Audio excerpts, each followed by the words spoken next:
Hello, everyone. Hope everybody's doing well. I see a number of familiar names on the sign-in, so that's really exciting. For those of you who have participated over time, you'll know that this is really a learning community, and so we're hoping to take a couple steps forward today and also encourage you all to use the chat box freely, both to include information about the program that you're part of, if there's something that you'd like us to know about that, and then kind of what's working for you, challenges that you're experiencing, and whether what we're saying resonates for you as well. So with that, we'll start off just kind of introducing ourselves as speakers to kind of give a little bit of context, and then we'll move into the webinar. So my name is Tamara Sale. I'm the director and principal investigator for the EASA Center for Excellence in Oregon at the Oregon Health and Science University, Portland State University School of Public Health. I noticed that there's some folks from our network on the line with us today.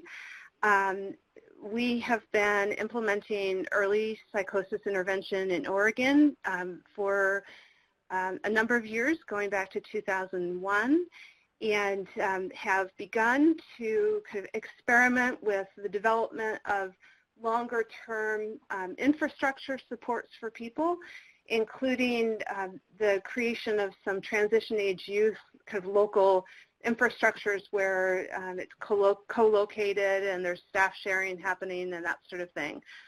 Prior to my work with early psychosis, I spent about a decade focused primarily on development of children's system of care, the children's system of care in Clark County, Washington. And so I'd always been kind of curious about how those two kind of lines of knowledge could come together, because it seemed like they have a lot to contribute to each other. So it's been pretty exciting to be part of this conversation.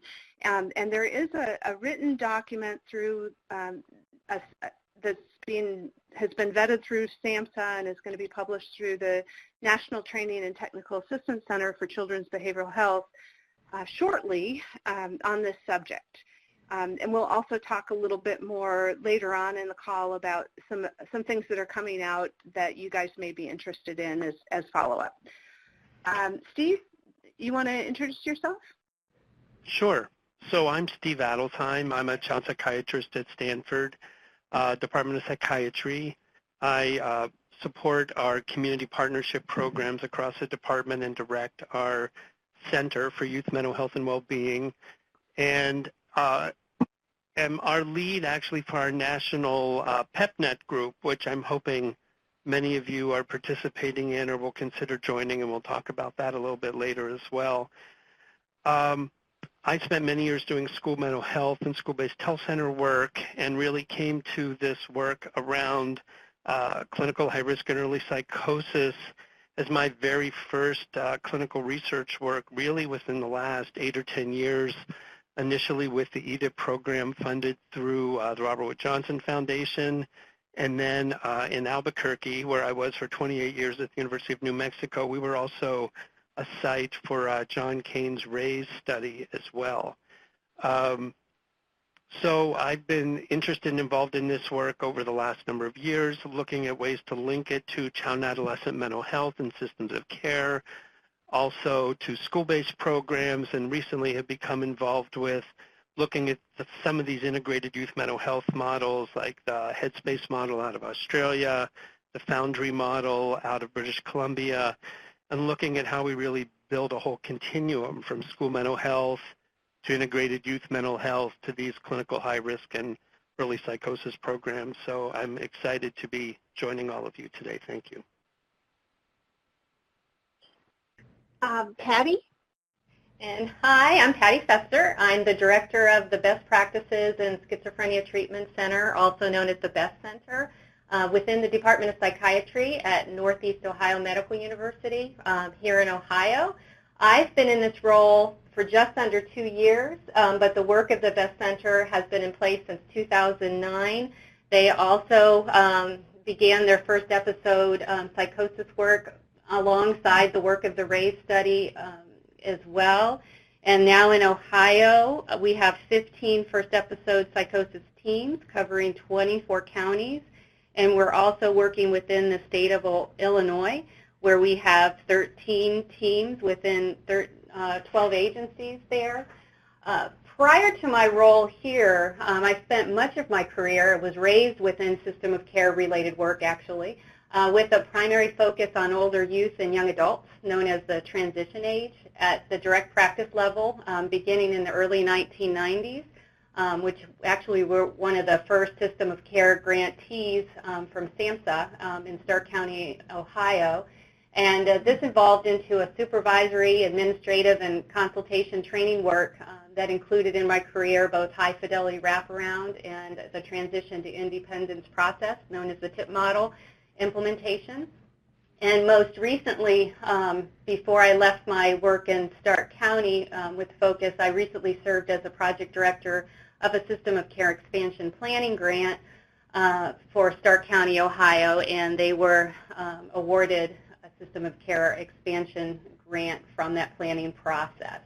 So I'm bringing that passion and experience of the dots that can be connected between the great work of system of care and the early psychosis work that's happening within the nation.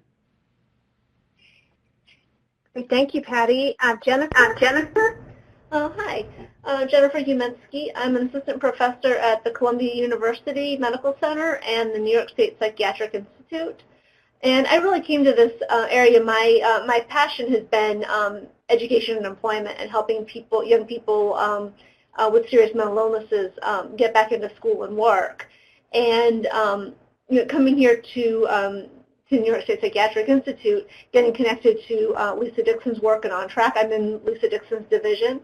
She ran the Race Connection site in New York, and also its successor, which is the On Track New York program, which is being rolled out statewide. And so seeing the opportunity to integrate education and employment into mental health treatment, it was really what got me hooked into this area.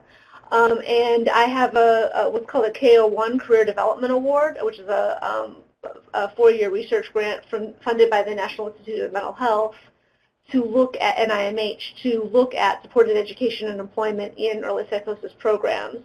So we're doing some data analysis with On Track, with some of the other programs, as well as doing qualitative interviews around the country and with participants and clients and staff to learn about barriers and challenges. And so, looking forward to discussing with everyone today. Great, thank you. And so I'm hearing an echo, so if folks can mute when they're not speaking, that'd be great. So I want to acknowledge that we have folks on the line from across the country, which is kind of typical of these calls. Oregon, Indiana, Missouri, North Carolina, Florida, California, Texas, Georgia, and I'm sure that Michigan, and I'm sure there are others. So this webinar is being hosted by the EASA Center for Excellence and by the National Training and Technical Assistance Network for Children's Behavioral Health through the University of Maryland. So it's one of a whole series of events that go on throughout the year. And so we'll tell you more about those as later on in the call. So we wanted to accomplish a few things on our call today. And some of these I'm sure will be entirely familiar to everyone, and some might be a little bit less so. So we first of all want to just kind of start out by introducing psychosis and why it's such an important public health concern, and then looking at the early intervention framework and the alignment between that and the systems of care. So looking specifically at coordinated specialty care, which is the the model that's being disseminated nationally for early psychosis and systems of care, which is kind of on a parallel process, but I think had an earlier start. And then finally, we want to talk specifically about steps that we can take to integrate those two efforts. And again, there's some folks on the line who are pretty far down the road in doing that, so we're hoping to learn from you in this process as well. So with that, we have some polls that we would like to do. And so we just want you to kind of answer the poll. The first one is, what's your level of familiarity with early psychosis intervention? So we'll just give a couple minutes to respond, just to get a sense of who's on the line.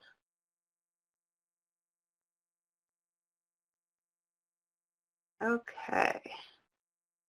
So it looks like we have at least one person who would consider themselves to be an expert, and I can probably guess who that is. In fact, I'd say probably maybe there's a couple of people on the line who really are experts, and they're not calling themselves that. But it seems like looks like we've got kind of a range. Some people who are actually not familiar with early psychosis intervention, and some who are somewhat familiar, and then some who are very familiar. So that's really important for us to understand as we move through the conversation. Okay, so second question, what is your familiarity with systems of care?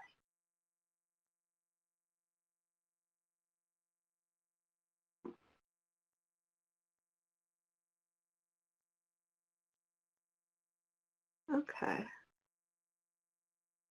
So it's interesting. So it looks like we have maybe a little bit more familiarity with systems of care, but again, some folks who are only somewhat familiar. No one who say that they're not familiar, so that's probably a good thing. I think that this is probably reflective of our field right now. We have a bunch of folks out there who have been really engaged with systems of care work, and a bunch of folks who have been engaged with early psychosis work, but a much smaller group who are engaged with both. And so the final question is, what's your perspective? Are you a young adult, family member, clinician, administrator, researcher, policymaker? And you can check as many of those as apply to you. Looks like we have a bunch of administrative folks on the line. That's kind of interesting. Okay, so we have some clinicians, primarily administrators, a few researchers, and not a lot of young adults or family members. Okay, so hopefully next time we have a call like this, we'll have a bunch of young adults and family members. But I think this probably, again, reflects the state of the field that, we're trying to figure out how we develop these programs and how we move forward. Okay, so with that, I believe that we're gonna advance it over to Stephen. Hi. So I really get to give sort of just a quick overview and introduction to this work, and really this is information that all of you are generally familiar with, but really want to reinforce a lot of the work that's been happening in this area more internationally, and just make sure that people have a little bit of the international context and have a sense for the degree to which, frankly, the United States is still in catch-up mode as it relates to providing this type of support and this linkage from system of care to the clinical high-risk and first episode population.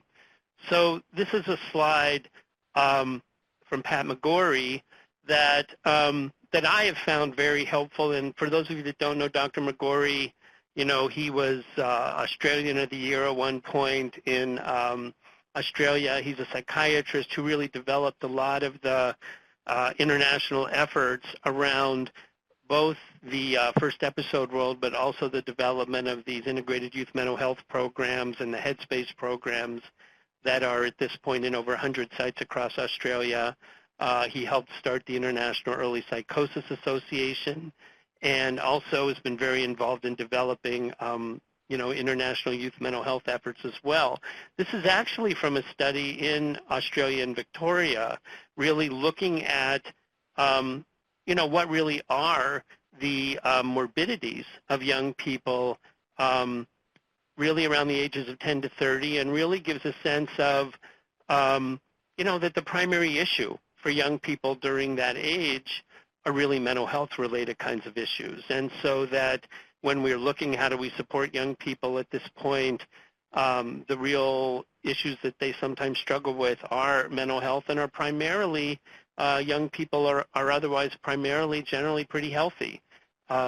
Thus the need to sort of increase that focus. And to that end, when you look at some of the other programs that we see, unfortunately, really in this country, when we think about public health models, and this is really a document from the Institute of Medicine that was on the SAMHSA website, which is really that continuum of care that we often find helpful to think about in terms of where are the services for, from a public health perspective.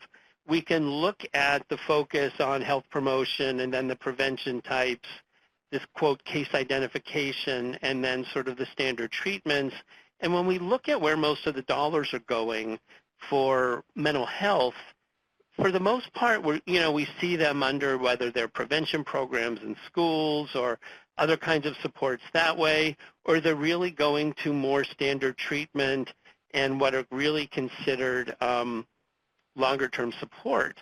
And we really haven't had as concerted efforts in terms of doing early identification work, in doing early intervention work.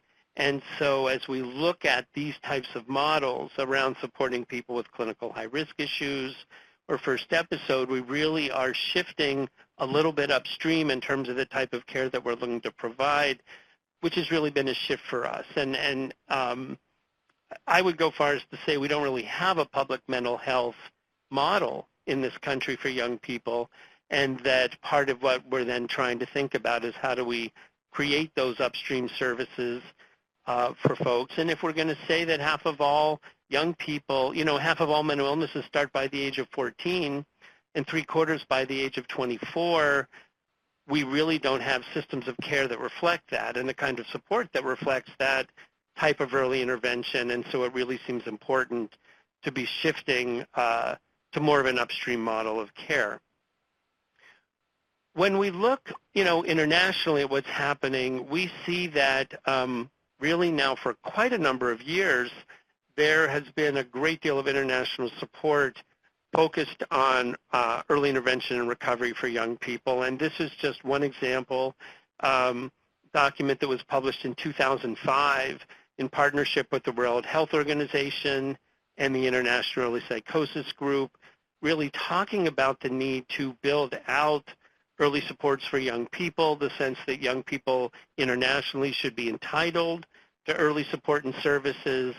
And in fact, this is, it's a document that really predates many of our sort of early psychosis services, but, I wanted to include it to just give people a sense of how long people have been working to address these efforts internationally and really trying to build out these supports and services in a bigger and broader way. I also want to make sure that people are aware of the International Youth Mental Health Association. This is a group that has been meeting every other year, probably 4 or 5 times now.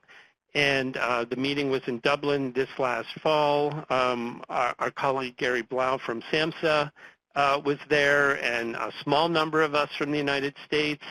2 years before that, the meeting was in Montreal. And, this is a group that focuses really broadly on youth mental health related interventions.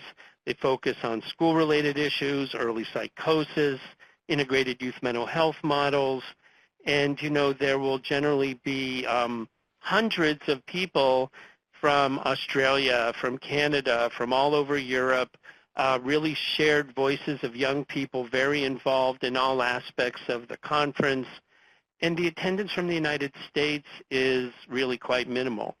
I find in a way that sort of these are my people. This is the group of people that I have found that really are involved in sort of this continuum of work in a really valuable way. So I just wanted to make sure that people were aware that this group is out there. You can take a look at their website. They also are involved in a broader research initiative as well. There's also now even an international federation looking at bringing foundations together to support youth mental health that's a partner with this organization too.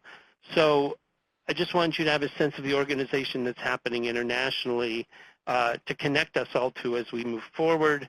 And then just one more example, as much as we don't have sort of a similar recent document in the United States, this is just example, you know, from the United Kingdom, where they basically had a commission that was really focusing on adolescent health and well-being. How do we move forward in terms of building that support more broadly?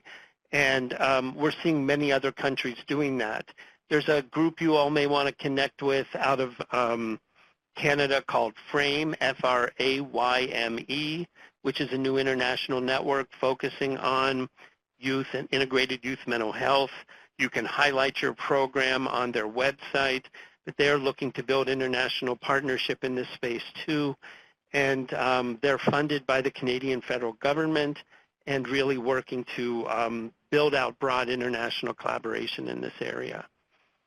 So, so this is just a sort of set of context as we move forward with this discussion.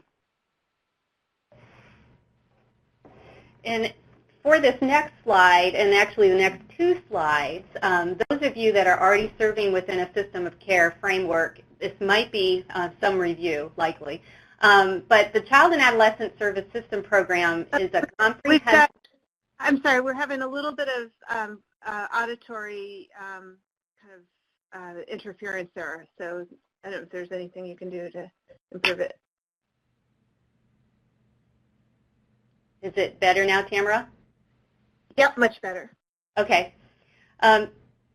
So as Dr. Adelsheim was just talking about some of the things that have been happening outside of the United States, in 1984 was when federal regulations within the United States said that we need a comprehensive system of care for children and adolescents with or at risk of developing serious emotional disorders and or substance use disorders and their families, because they were aware that so many children and adolescents were falling through the gaps within the services related to their serious emotional disorders.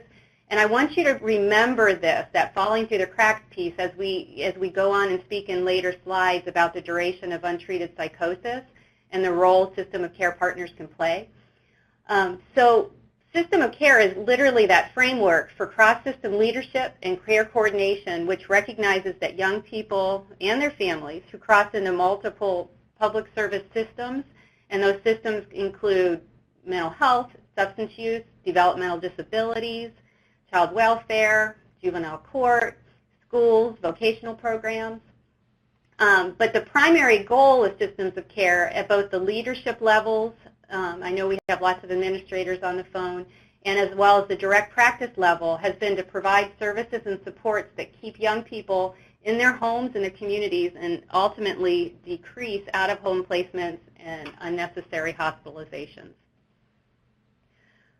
So their principles, core values that people that work within the system of care continue to strive for, always a work in progress, but these are areas that a system of care really focuses on, is the importance of being strengths-based and needs-driven across life domains, and those life domains include family, home, physical health, mental health, social, recreational, educational, vocational, spiritual, cultural. I could go on and on. We also, within system of care, recognize the importance of shared decision-making There's a quote and a mantra that's often spoken, nothing about us without us, for both family and youth voice. And services and supports are expected to be family-driven and youth-guided. And when serving the older youth and young adults, something those of us that work more with the older youth and young adults say, system of cares need to also move toward being more youth and young adult driven and family supported, so that they begin to drive more along that developmental path. Also a focus on individualized planning. Lots of flexibility is expected with recognition of the need for flexible funding to support out-of-the-box solutions. We often say don't use those cookie-cutter, one-size-fits-all plans, and do not be time-limited within the work. And then services and supports are expected to be provided in the community where the youth and their family live, where they go to school, and where they play and have their recreation. System partners are expected to plan together. There are typically regular meetings that include minutes and data review and reports at both leadership levels as well as in the care coordination direct service levels. And there is also expected to be a strong focus on cultural competency, including all the diverse voices in the community to support your planning stages, your implementation, and even your evaluation processes to really ensure that your services and supports are responsive and really work to prevent or even address the gaps and disparities that can happen.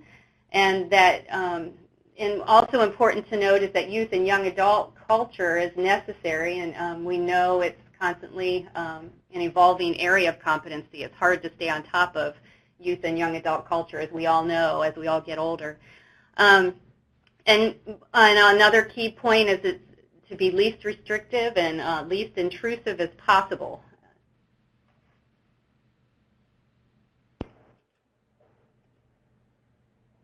Oh, hi. So this is Jennifer, and I'm going to give a little bit of background about psychosis in the United States and some of the federal initiatives. Schizophrenia incidence has been estimated at about 15 per 100,000 in the population, which NIMH has calculated that out to over 100,000 new people develop schizophrenia every year. The most common onset is in teens and early adults, ages 15 to 25. And so it's extremely, it's an illness that leads to a great deal of expense. Cloutier and colleagues have estimated costs at over $156 billion annually, and that includes both direct and indirect costs. And indirect costs are actually quite remarkable in this breakdown. Especially when this reflecting the early onset of these illnesses. Cloutier and colleagues estimated that of the $156 billion, about 38% of that is due to productivity losses due to unemployment of the young person. Another 34% of that is due to productivity losses of family members and others due to caregiving. And then 24% of that is due to direct healthcare costs. So in terms of both the direct healthcare costs and in terms of indirect costs of productivity loss, schizophrenia is extremely expensive. And so because of that, there's been investments at the federal level, as Steve has mentioned, in the international sectors, and then also here in the U.S. And as Steve said, in some ways, the U.S. is playing a bit of catch-up. But starting in 2003, NIMH, the National Institute of Mental Health, began funding the North American Prodrome Longitudinal Study. And that began in 8 states, in 8 sites. And they wanted to identify, to the extent possible, which factors were associated with someone with subthreshold symptoms developing full psychosis. Because we know generally about 15 to 35% of young people who have those subthreshold symptoms will go on to develop full psychosis. This study has continued funding to this day, and they focus on brain structure and trying to identify who is most likely to to make that conversion. There are other programs around the country. Yale STEP is one that comes to mind, and others in the U.S. And also there have been studies internationally. And to come up with a list, anytime I start to list studies, you always end up leaving off some. But to name a few, there are studies in Australia, studies in Hong Kong of EASA, studies in the United Kingdom, studies in Canada, PEP. And all of these studies have shown the promise of coordinating care in early intervention in terms of improving the trajectories for early psychosis. And so given that evidence, the NIMH, National Institute of Mental Health, provided funding for the Recovery After an Initial Schizophrenia Episode, RAISE program.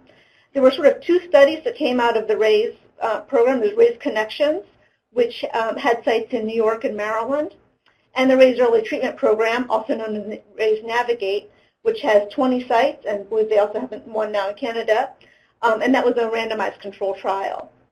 And as those results started to come out, and also in light of the successive programs that have been already in the field to date, in 2014, the federal government, SAMHSA, offered funding to states who wanted to start their own early psychosis programs. And they set aside initially 5% or $25 million in the federal, through the mental health block grant for states who wanted to develop their own programs. And in 2016, this amount was doubled to 10% or $50 million. And so as of to date, and the most recent data I can find available, about 44 states either have developed or are in the process of developing early psychosis intervention programs, in large part due to this funding. But all this points to the need for system of care expansion. Certainly as we go through and we discuss, one of the issues that comes up is that when people leave these programs, where do they go next? And also the ability of early psychosis intervention programs to work with existing systems in the community. And so this points to the need for the system to be in place as people move in and out of early intervention treatment.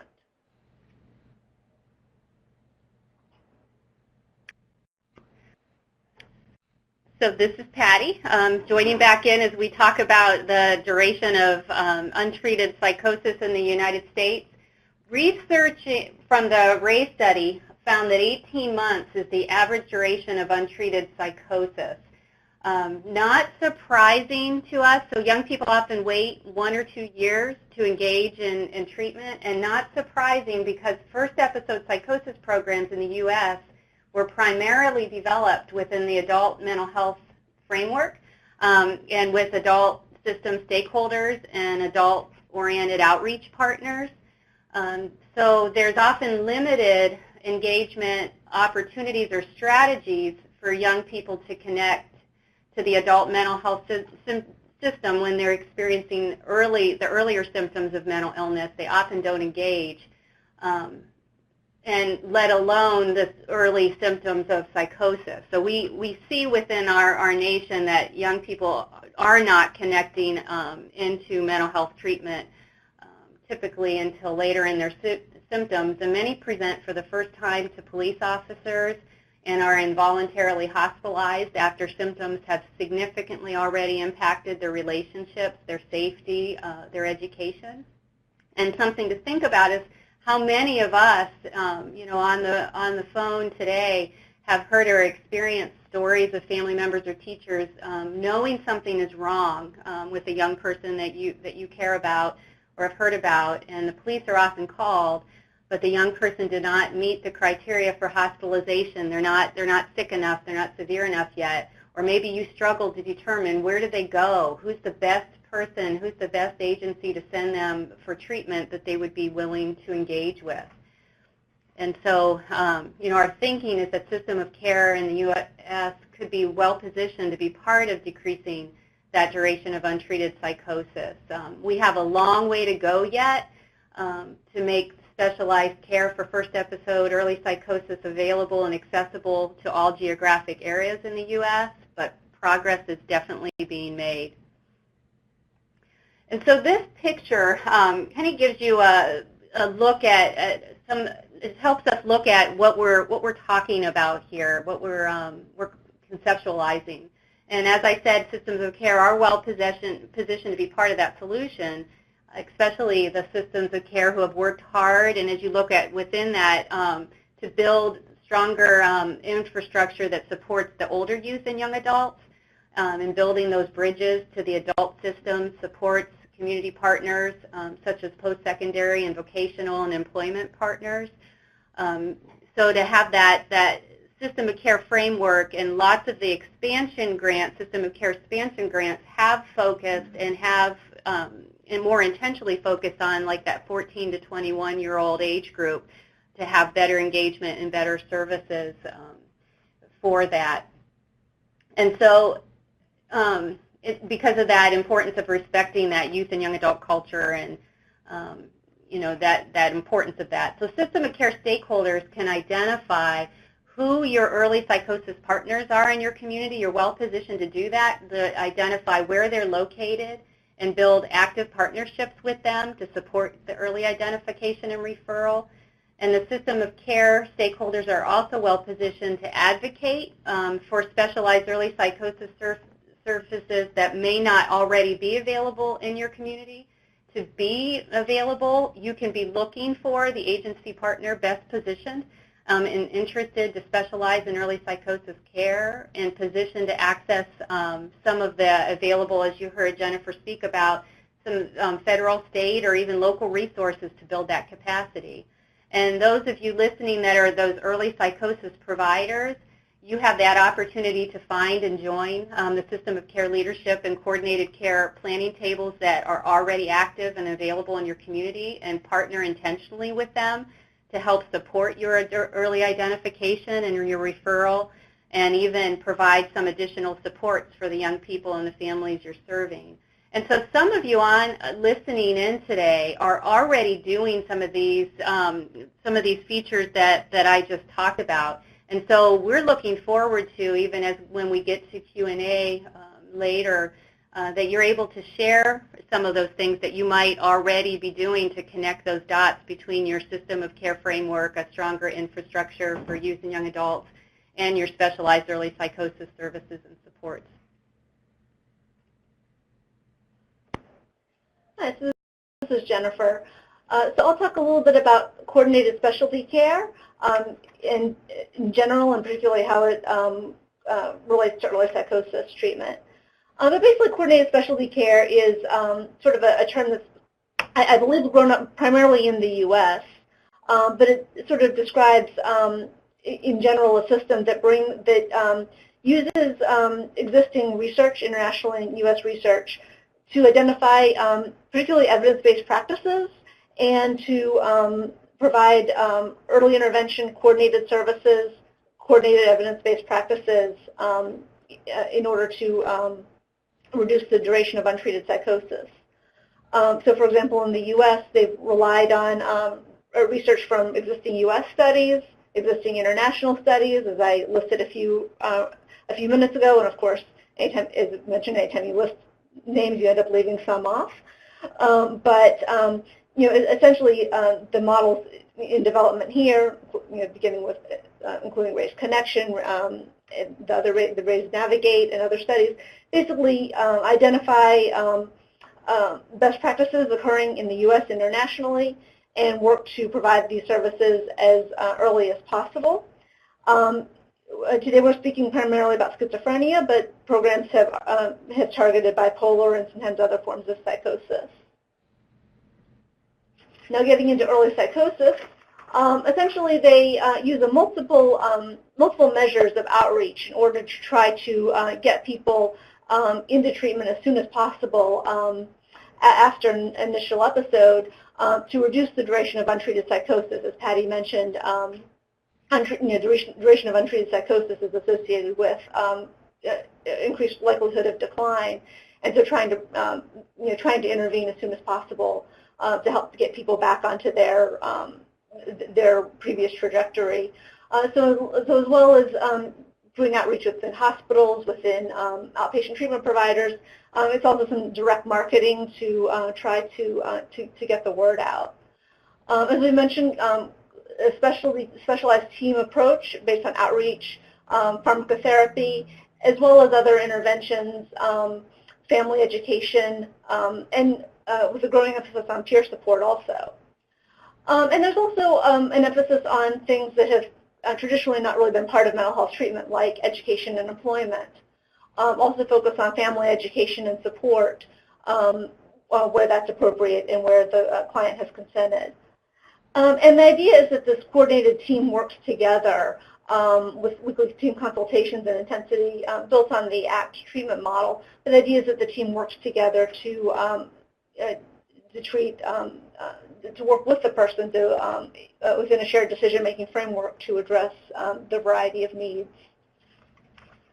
And so I'm going to discuss a little bit about education and employment, which in some ways is, as I mentioned, something that's a really exciting part of coordinated specialty care. Pursuing education and employment and career development are normative in this age group. As we said, the age of onset is typically 15 to 25, and typically people get into the early psychosis treatment within the first couple of years after, or hopefully sooner, but soon after the initial episode. And so, so this is a young population. Most people want to pursue school and work. And it's an important part of their identity and an important part of their social role, which, as Evan says, is when that's left unchecked, that can lead to spiraling and negative outcomes. But traditionally, as we know, work and employment sectors, education sectors have been very siloed from mental health services. They operate in different systems, and the different systems don't talk to each other, and it really haven't had any mechanism for talking to one another. And we know from some of the studies in Raise Connection that the offer of vocational services has been extremely popular with clients and has been one of the things that's really kept them engaged in services. In focus groups that Alicia Luckstead and others have done with with Raise Connection participants, they will say, one thing that really keeps them coming is the focus on psychosocial social factors, including education and employment. And these services just aren't available elsewhere. The CSCs to date have found improvements in education and employment. Raise Connection found that participants were followed for about 2 years. Now, this was the RAISE study that took place in Maryland and New York. They found that occupational functioning improved over the duration of participation, and that participation in work and school increased from about 43% at baseline to about 80% during participation. The Raise Connection program in New York, as we said, has rolled out across the state in New York through its successor, the On Track New York program. These are led by Lisa Dixon here at the New York State Psychiatric Institute and Columbia University, of which I'm in her division. And On Track is finding that like as in Raise Connection, rates of employment and participation in education and employment go from about 40% at baseline to about 88% in the first year. Likewise, Raise Navigate, the randomized controls study led by John Kane in 20 states across the U.S., in work published by Rosenheck and colleagues in 2017, along with John Kane, found that people who were assigned to the intervention, the Raise Navigate intervention, increased their work and school participation from 28% to 43% from baseline to 24 months, compared to a much more modest increase for the control group, which increased from 41% to 43%. So both Raise Connection and its successor On Track and Raise Navigate have found just with significant increases in work and school participation. But what we also know is that vocational support options are very limited outside of the CSCs. There can be a number of reasons for that. typically, state vocational rehabilitation services may not appeal to younger people. Sometimes they're located within, day treatment programs or programs serving sort of a more chronically ill population. And, many times the young people that are being served by CSC programs, many of them don't think of themselves as having a mental illness, or don't want to be, they want to be doing what's normative for, with their peer group as opposed to, going to day treatment programs. And also, additionally, insurance doesn't generally cover vocational services. There are some areas where, for example, Medicaid waivers, like for Medicaid home and community-based services, have the potential to expand some access. I think there are 7 other states that are also offering Medicaid waivers for supported education and employment services. And, for example, in New York, it will lead to the ability to request supported education and supported employment services through Medicaid managed care companies, managed care organizations for people who meet eligibility criteria. But obviously, as we know, the availability of these services is limited, and so really we need more work to know how to identify and help people connect to available services and how to keep them and to succeed once the intense CSC services end, and that, of course, is the promise of developing linkages with the systems of care. Great. So thank you. This is Tamara. And, so as Jennifer was mentioning, the coordinated specialty care programs across the country have kind of an ambitious agenda. They are focused primarily on schizophrenia for the most part, because that's where the research comes from, and also the impacts have been really well documented as far as kind of the long-term results of not getting appropriate care. So many of the programs have expanded to other populations like bipolar disorder, and in some cases more broadly than that, but they do generally have a fairly specific focus, and they're trying to do kind of a whole range of things, from educating the community to providing really proactive outreach and crisis support, psychopharmacology, CBT, motivational interviewing, family psychoed, individual placement and support for supported employment and education, and then many also are offering peer support, feedback-informed treatment, occupational therapy, cognitive enhancement therapy. So there's a whole set of methods that these teams use. The thing that they all share in common is that they're trying to build on the current evidence, and then they're also trying to build from the actual lived experience of participants. And for those of you who are trying to learn about these things and want to go deeper, understand that there is technical assistance widely available to help you kind of walk through those pieces. And so we're happy to share that as we go. There are a number of things that are significant limitations to our current early psychosis programs. For one thing, there aren't very many of them. So most communities in the United States just simply don't have any early psychosis program.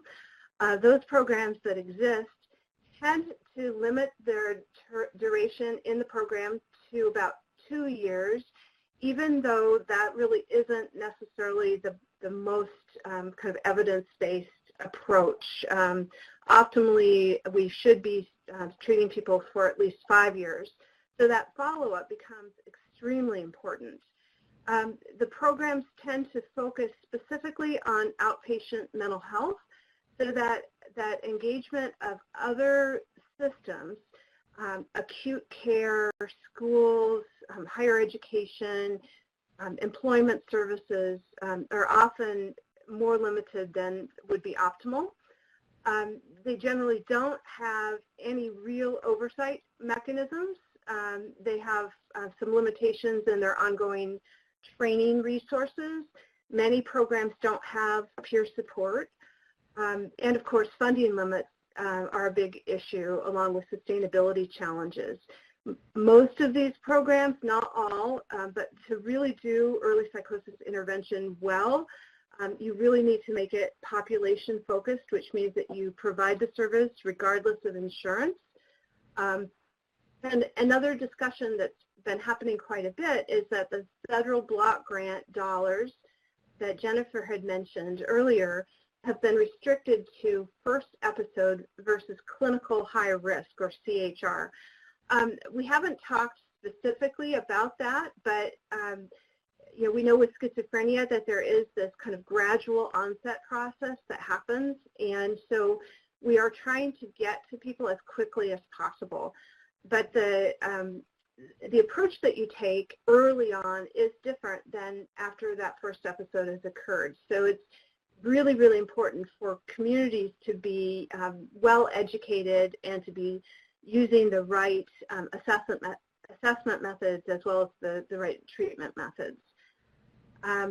There are also some kind of limitations related to the current system of care efforts. So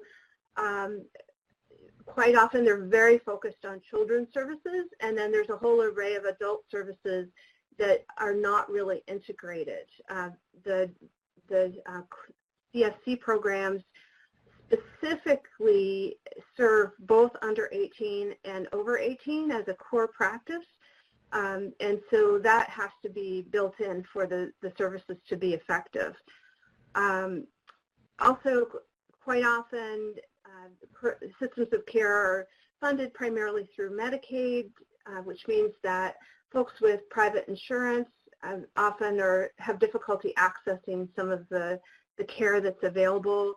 The oversight mechanisms within systems of care often target specific populations like child welfare or, you know, some kind of subgroup, rather than really taking on the larger challenges. And so they may not be really focused on first episode psychosis. And then, you know, I think in terms of folks who are knowledgeable about system of care efforts, often they think of it as wraparound kind of team-based services, which of course is a core component, but not necessarily the defining feature of a system of care. So as we think about systems of care, we have to think about them much more broadly, and, you know, start extending that conceptualization into the adult systems. And then finally, often these programs, if there is an early psychosis program, don't have a really clear linkage across the two divides. So you may have a program that is operating under the system of care in the same agency that's operating an early psychosis program, and it's a little bit arbitrary which program the young people end up in, and it's also unclear how those different teams are supposed to be working together.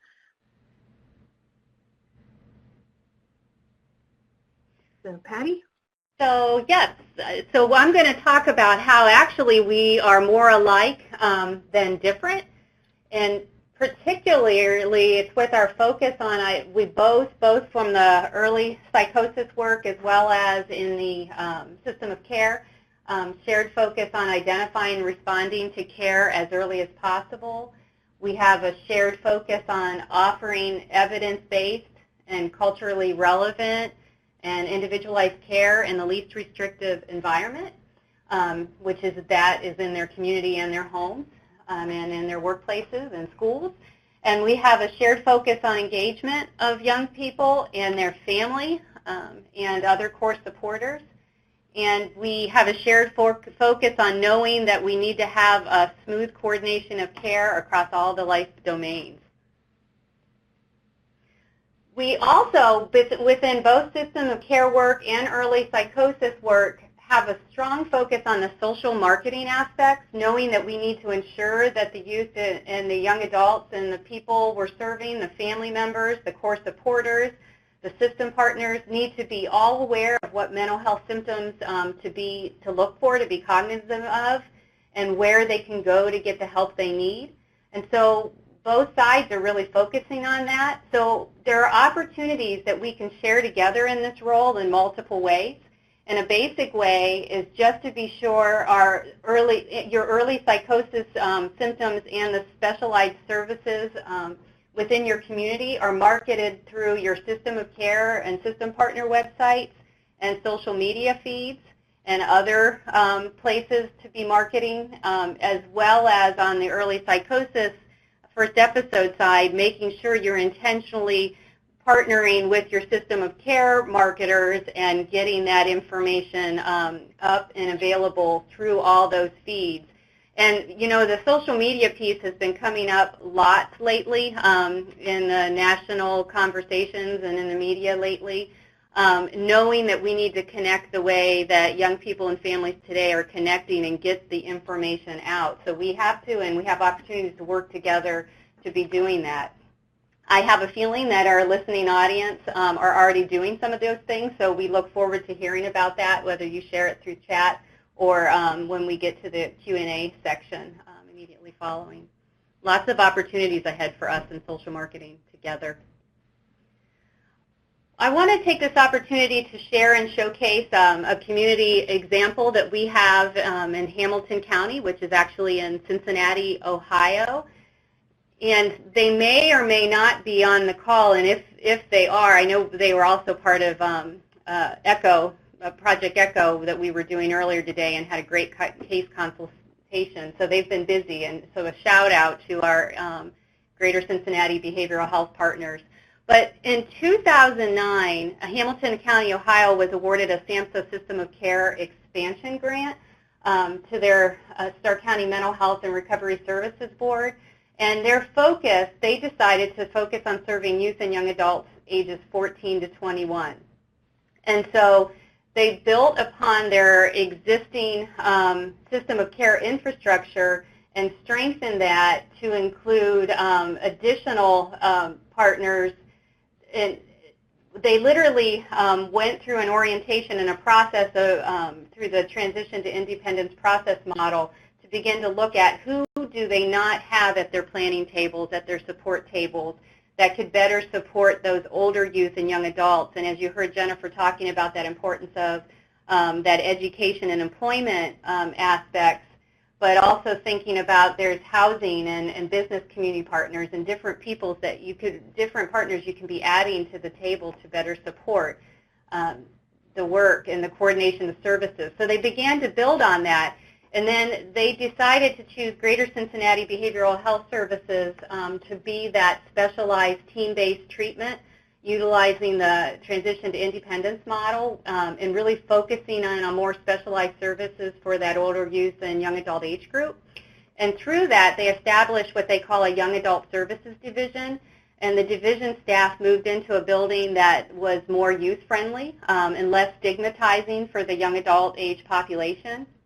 And then they began to use young adult-informed social media and even texting strategies to better engage. As they were listening to the culture of the young people and the families they were serving, they looked for ways to better engage and communicate, and also began to forge stronger relationships with community stakeholders that serve that age group to better support referrals and care coordination.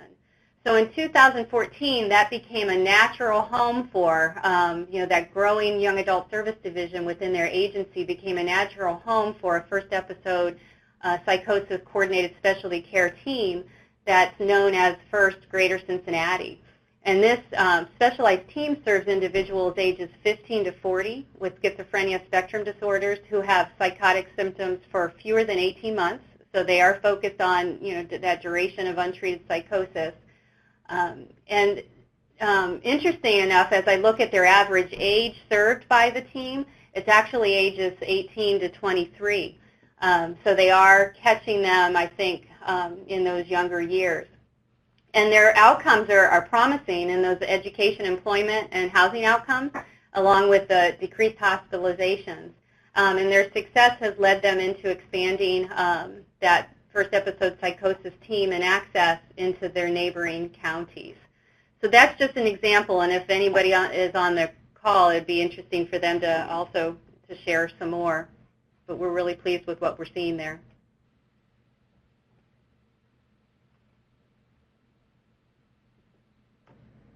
Thanks, Patty. This is Steve, and I'm just in terms of doing a quick time check. We still have a fair number of slides we had set up to go through, and we really want to have time for question and discussion. And so I think I'm going to speed up a little bit in terms of getting through some of the next slides that we had here. But where they really fit in is within this context that folks are referring to, really along this whole continuum of support when we're looking at linking, young people that might be identified, whether in a school-based model or through systems of care, that then might also really link effectively or need additional support of programs focused on young people with clinical high risk or with a first psychotic episode. And, often it seems like our child-serving programs don't always do a great job of identifying young people at risk for or with early psychotic symptoms. And so part of when we talk about people coming late or a year or two into their psychotic process, particularly young people, part of it is that our adolescent serving systems aren't really good at finding ways to reach out to young people, whether it's secondary schools or other kinds of systems that they might be in. And so part of thinking about this continuum is thinking about those at clinical high risk, what kinds of symptoms they might be having, and how do we find them earlier. And I guess one example I would quickly give is that in the program I was in Albuquerque, we really did a lot of school mental health work with the Albuquerque Public Schools, and when we started getting involved in the EDIP program, which was really to identify and support people at clinical high risk, there was a great deal of outreach to the schools and to primary care. So there was a lot of education to the school district around finding young people earlier and linking them to our programs. And then when we became a site for RAISE under the Navigate program, because the schools were already educated and had a good sense of these issues, we ended up really getting quite a few more referrals than the other Navigate sites of young people that were still in high school. So while the average age of young people in RAISE that were identified were around 24, our average age was 18 in our group of over 20 young people in our site, and our duration of untreated psychosis for our Albuquerque cohort was really 26 weeks on average as compared to the 18 months that one saw in the RAISE study as a whole. And we really felt like part of the reason for that was because our secondary school systems and our systems for younger people were more sensitive at that point and had more education about how to find young people earlier, how to link them to early services, and in terms of shortening duration of untreated psychosis, it really made a difference. So I want to quickly talk about the staging model and thinking about this whole continuum in a little bit of a different way. On the slide you see there, we're really talking about some of the prodrome-related issues for schizophrenia spectrum illness, and really sort of recognizing that some of the early changes are often cognitive. When we see young people in school developing some of these symptoms, they may be struggling a little bit more with concentration, being able to focus in school. They may be becoming more isolated for a number of reasons and more irritable or more isolated as a result of that. Certainly some of the changes that we sometimes see are colors looking different, young people talking about, whether or not they might wonder if people are whispering about them in the hallways.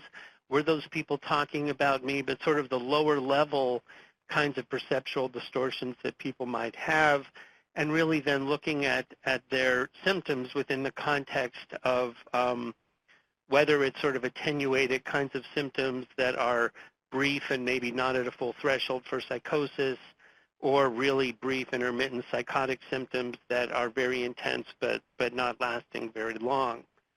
So, one of the things that people are really looking at internationally is this whole shift to a clinical staging model, because at times when young people have these symptoms, it's really hard to know diagnostically where things are, going to end up down the road. And part of the issue is in like treating cancers or other kinds of medical conditions, if we can really gear the treatment to the stage that the person is at in their symptoms, we can provide potentially a more effective treatment for where people are at that point in time, and then have a better prognosis for them as well. And, when we can, identify and recognize early issues and link early services, those treatments may be more effective and may be able to decrease risk of moving on to higher stages potentially of illness. So when we look at young people at clinical high risk or with early symptoms of psychosis, we don't know often where they're going to end up, but diagnostically we're often being asked to say what the sort of end point is going to be in a fairly premature way, and that continues to be difficult for people to do, for all of us to do, really. And so one of the other advantages of a staging model is to be able to meet people where they are and be able to provide the appropriate type of support for the actual symptoms the person is dealing with at that point in time without having to guess what a final label potentially that someone might have sort of at the end of the day. When we look at some of these staging notions within the context of both sort of a system of care, but also looking at, symptoms as they relate to sort of this continuum around early psychosis, these are some of the ways we think about it. A lot of this work comes from the work of McGorry and others. One reference I would give you would be the Australian and New Zealand Journal of Psychiatry from 2006, where they really talk about and raise this clinical staging of psychiatric disorders and a framework for thinking about it. But as you look at this slide, part of the sense is letting people know there might be some risk and then thinking about what kind of education people need in order to understand what might be coming and what to watch for in terms of risk for early symptoms.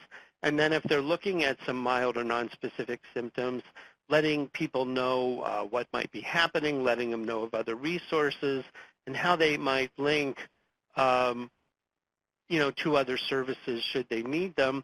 And then also, as it says here, mental health literacy and screening that might help people get a sense of where they might be going with their symptoms.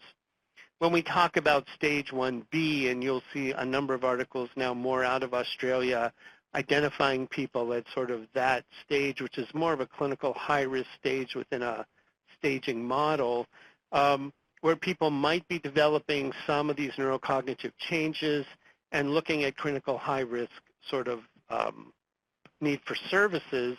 And within that frame, a lot of the work is really around managing and decreasing stress levels.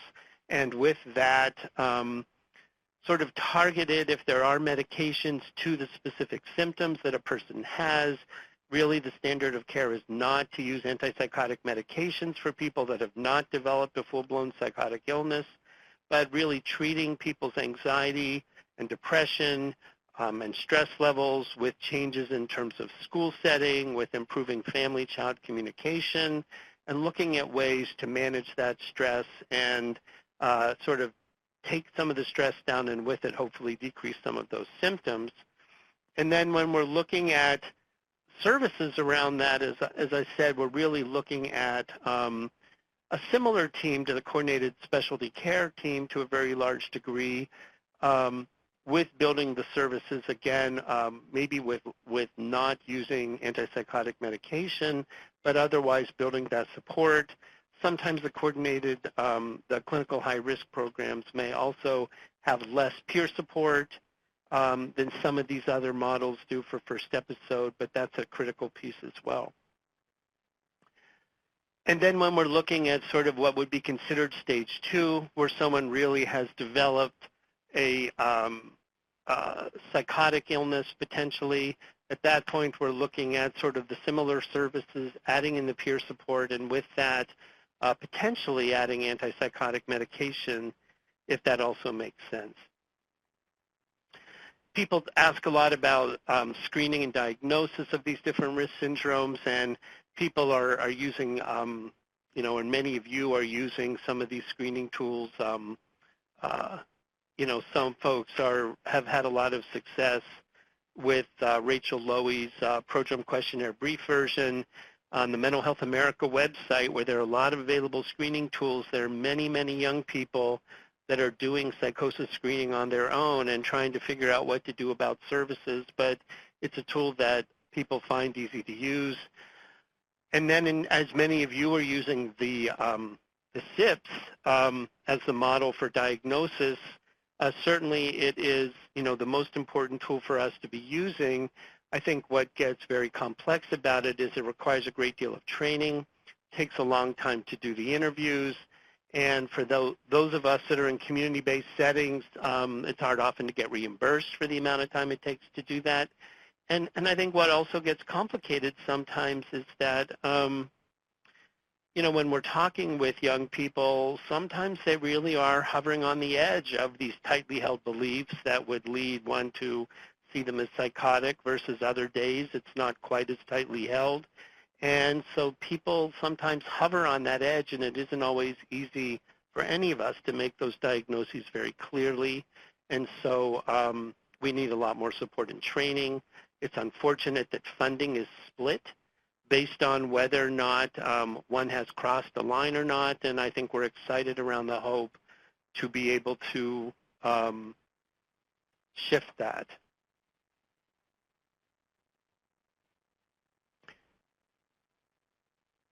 So I want to also just then comment on, in terms of this distinction, as I was saying, it isn't easy to make at times. And as I said, for those of us that are working in the community, often we need a great deal of support, and often people shift in terms of what's happening to them. And so being able to really look at the person's symptoms in a staging kind of way and meet them where they are becomes very important in terms of support. Okay. So this is Tamara, and I'm going to go pretty quickly through the following slides, but they are available to you, and we included them partly so that you would have them. So, as we talk about the onset of psychosis, there's a lot that we know about it at this point in time, and again, we're talking specifically about the schizophrenia prodrome, but we don't actually know kind of what it's going to turn into when we first start to see it. So as we're going out and educating our communities, we're talking about having them watch for new and significant changes in performance, perception, and behavior. And so in terms of performance, this may be associated with early cognitive changes associated with schizophrenia, where people may have difficulty with reading that they didn't, conversation, motor coordination, sometimes attendance is affected.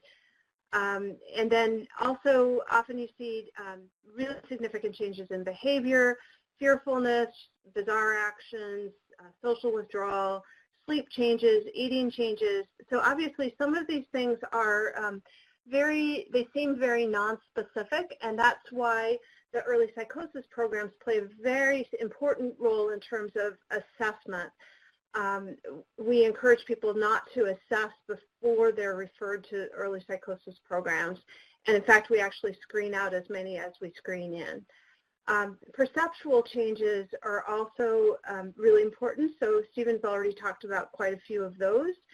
And so it's good to understand that there is this process that happens before the acute psychosis, and if we can get support to the person at that stage and really provide the social and role functioning support, we may actually be able to impact the long-term effects on their social support network, their role functioning, and their quality of life.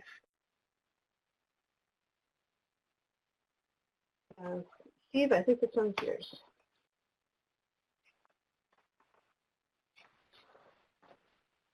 So in terms of, just some final comments in terms of some of the policy considerations, as I was saying, part of the issue really becomes that we don't have really necessarily the solid ways we need to build more opportunities for early identification and early intervention, which is why we're also looking at some of these international youth mental health models for young people to come in early to get care.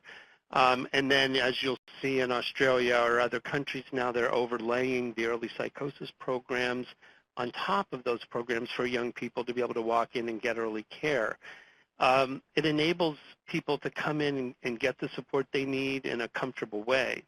And those programs go 12 to 25 usually, so that we can look at a broader target age as well. As I mentioned before, we have a lot of work to do around clinician training, and part of the issue really is how do we help the child mental health field have a better sense of these issues in a way that educates them, but then also for the adult world, how do we help the adult world take a more developmental approach and looking at issues that young people might be bringing to them as well. So clearly we have a lot of work to do in sort of building some of these models and services out in terms of the whole continuum. All of this to say, we need everybody's expertise to come to the table. You know, for those of you that are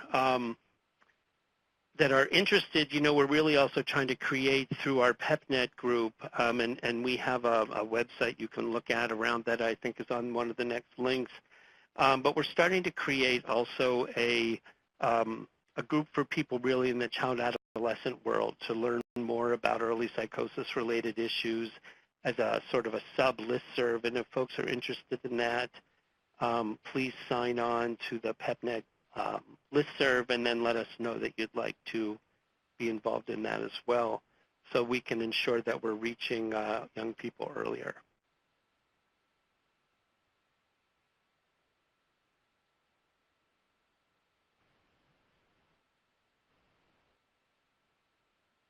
So let's see, I think Patty, this one's yours. So very quickly, so recommendations for integration, develop or strengthen partnership between early psychosis programs and system of care. You know, look for those partnerships within your own communities. Look for ways to strengthen your partnerships that cross the adult and child systems and the services and supports. Bring those adult partners to your child-serving system of care and vice versa. Use available technical assistance and funding that will make sure that you have that information on those resources that are available to you for both system of care as well as for early psychosis work. And pay attention to accurate early identification and diagnosis and access to specialized care, and really begin to or continue to address that continuity of care that crosses the age ranges. Once someone is age 18, they are not magically an adult, and so how you have that continuity of care across ages.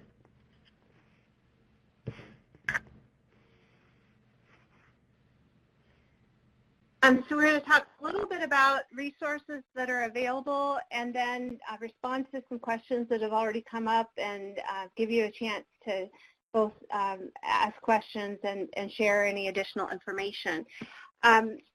So there are so many resources available these days. A couple of really excellent resources, as Steve mentioned. PEPNet is a membership organization that's free to join, and we encourage everyone to sign on. Also, the National Association of State Mental Health Program Directors has a portal with all kinds of technical assistance materials that they've developed. The National Training and Technical Assistance Center on Children's Behavioral Health, which is sponsoring this webinar, also has a newsletter, and they will share the information about that with you. NTAC provides a range of technical assistance and support, both through things like webinars and meetings, but also through direct individual technical assistance. And in fact, there are a couple of opportunities coming up.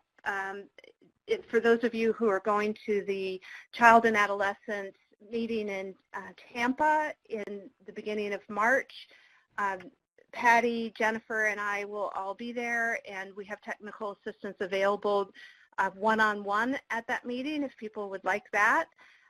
We're also in the process of finalizing a national meeting that's going to happen in August of 2018, the 22nd through the 24th. It's for state decision makers with a specific focus on establishing early psychosis programs, and we're wanting both the system of care and the early psychosis program perspective at the table there. We should also mention that in October, the International Early Psychosis Association will have its conference in Boston, and so there will be many, many people from the United States there. And then NTAC is also going to be having additional webinars, including webinars on March 29th and April 20th, specifically focused on CBTP. There is technical assistance funding through federal block grants, so many states are able to access year-long dollars specifically to bring folks to their state. So again, there are many, many opportunities, and feel free to reach out to us and ask for additional assistance. I put my email address in the chat box. So with that, let's take some time for questions. And I know there was one question about the resources that we've been referencing and the different articles and that sort of thing. So we can send out a list of relevant articles based on the conversation that we've had to the listserv, so that's no problem. Also, there was a question about whether there is any research on the rates of occurrence among American Indian and Alaska Native populations. I have looked for that research, but I think it's kind of limited. So there may be some folks who know about the research. There's some, there's a basic incidence issue because the incidence of this particular set of conditions is fairly low, and so when you get into smaller groups, there aren't as many actual studies of the incidence.